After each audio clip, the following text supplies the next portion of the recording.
கிறிஸ்து இயேசுவில் அன்பிற்கினிய சகோதர சகோதரிகளே, நாம் இப்பொழுது வாசிக்க கேட்ட இந்த நற்செய்தி பகுதி ஒரு சிறிய அறிவுரை பகுதிதான். இது ஒரு கதையாகவும் நாம் எடுத்துக்கொள்ளலாம். ஆனால் இந்த சிறிய பகுதியிலே இருக்கக்கூடிய மிகப்பெரிய மறை உண்மைகளை நாம் ஆழ்ந்து சிந்தித்து கொஞ்சம் தெரிந்து கொள்வோம் என்றால் நிச்சயமாக இந்த உலக வாழ்வு எப்படி நாம் பொருளுள்ளதாக வாழலாம் என்பதை புரிந்து கொள்ள முடியும். அப்படி என்ன இதில் கருத்து இருக்கிறது என்று சொன்னால், த லாஸ்ட் திங்ஸ் என்று சொல்வார்கள். கடைசியில் நமக்கு நடக்கப் போகிறது என்ன? இறப்பு. அந்த இறப்பிற்கு பிறகு வருகக்கூடிய உயிர்ப்பு. அந்த இறப்பு உயிர்ப்பு என்ற இந்த மறை நிகழ்வுகளோடு சேர்ந்த இறுதி தீர்ப்பு. ஆக இறப்பு, உயிர்ப்பு, இறுதி தீர்ப்பு. நான்காவதாக வரக்கூடியது தான் மறுவாழ்வு. இதை பற்றிய அழுத்தமான நல்ல கருத்துக்களை இந்த பகுதியிலே நாம் பார்க்கின்றோம். முதலிலே இந்த உலகம் முடிந்த பிறகு, இந்த வாழ்வு நிறைவு பெற்ற பிறகு மறு உலகத்திலே நமக்கு வாழ்வு ஒன்று இருக்கிறது என்ற உண்மையை புரிந்து கொள்ள வேண்டும். எனவே மறு உலகமெல்லாம் ஒன்றும் கிடையாது, இந்த வாழ்வோடு முடிந்து விடுகிறது என்று நாம் நினைப்போம் என்று சொன்னால் இலக்கு இல்லாமல் ஓடுகின்ற வீணர்கள் போல் நாம் இருக்கின்றோம் என்பதுதான் உண்மை. எதற்காக இந்த உலகத்திலே வருகின்றோம்? வாழ்வதற்காக வருகிறோம். ஆனால் இந்த வாழ்வினுடைய நிறைவு என்பது ஒன்று இருக்கிறது. அந்த நிறைவு என்பதுதான் நம்முடைய இறப்பு. எனவே இறப்பை நோக்கி நாம் ஓடிக்கொண்டிருக்கின்றோம். அந்த இறப்பிற்கு பிறகு நமக்கு கிடைக்கப் போவது என்ன? மறு உலக வாழ்வு. எனவே நாம் எல்லோரும் இறப்போம். இறப்பை நோக்கிய பயணமாக இந்த உலகத்திலே வாழ்கிறோம். பிறக்கின்ற பொழுதே இறக்கின்ற தேதி இருக்கிறது என்பது நிஜம்தானே என்ற வார்த்தைகளுக்கு ஏற்ப இந்த நாள், இந்த வாழ்வு ஒரு நாள் முடிகிறது, அடுத்த நாள் அடுத்த வாழ்வு என்பது தொடர்கிறது என்பதை அடிப்படையில் உணர வேண்டும். இது எப்படி நடக்கிறது என்று சொன்னால் பாருங்கள், இந்த உலகத்தின் பொருட்டு வாழ்கின்றவர்கள் மறு உலகில் எப்படி இருப்பார்கள்? அதற்கு சரியான உதாரணம்தான் இந்த செல்வந்தர் என்று சொல்லக்கூடியவர். இந்த செல்வந்தர் என்பவரை குறிப்பிடுகின்ற பொழுது பாருங்கள், செல்வர் ஒருவர் இருந்தார். ஆனால் லாசர் என்ற அந்த பெயரோடு கூடிய ஒரு நபரை அங்கே பார்க்கின்றோம். ஏழை ஒருவன் இருந்தான். அந்த ஏழையனுடைய பெயர் என்ன? லாசர்.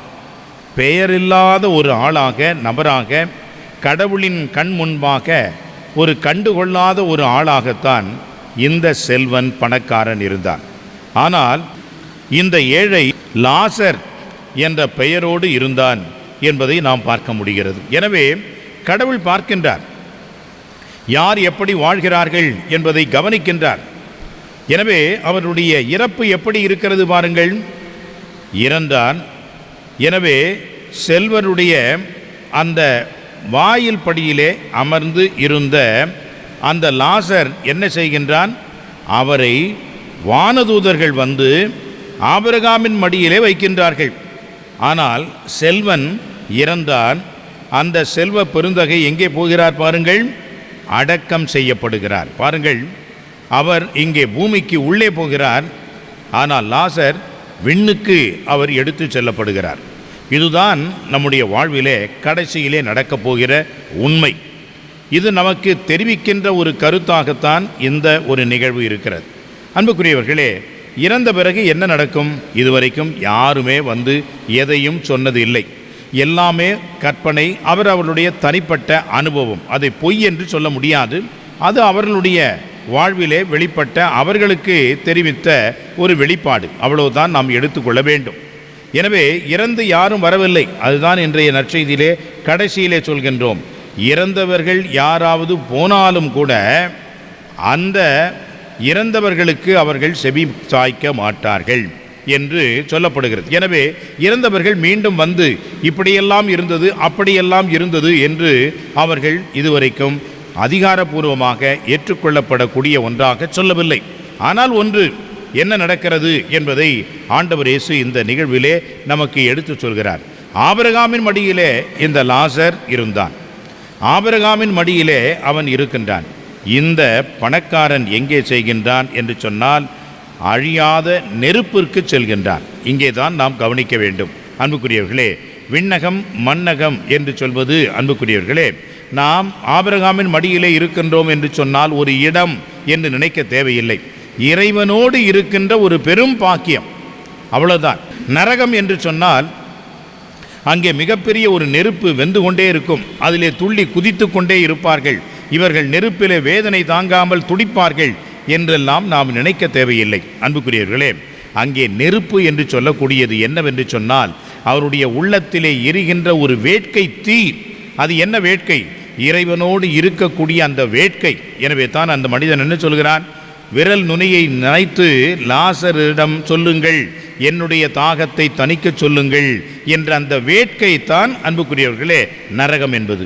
இறைவனை விட்டு பிரிந்து இருப்பது, இறைவனோடு இல்லாமல் இருப்பது என்பதுதான் நரகம்.